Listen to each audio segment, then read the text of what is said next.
So the ego has really tricked the human mind into believing so many erroneous things that are not of God. And in some of my previous videos, I talk about the fact that this is a world based on duality. It's a world based on opposites.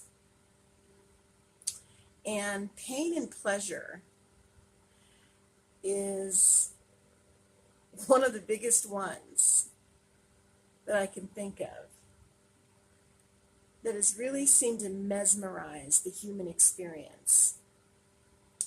Now, pain and pleasure seems natural to humans. That with a little bit of pleasure comes a little bit of pain, and that's just normal. I talk about miracles on this channel, and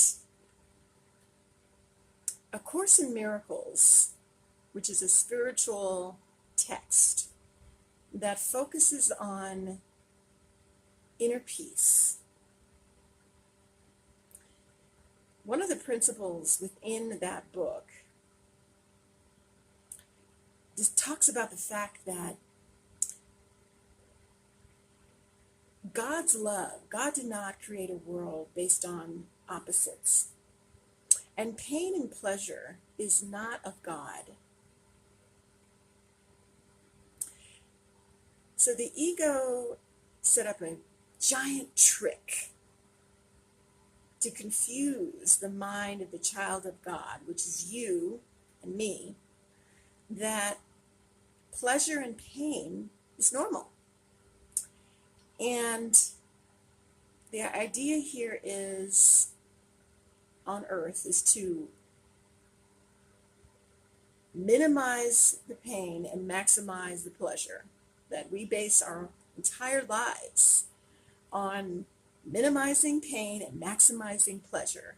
In fact, there's a saying in the Bible where it goes something like, eat, drink, and be merry, because one day you shall die.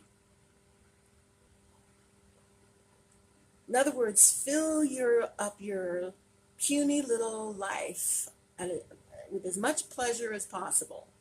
Get as much pleasure as you can out of this world, because you're going to die one day and you're not going to exist anymore. That is not a godly thought whatsoever.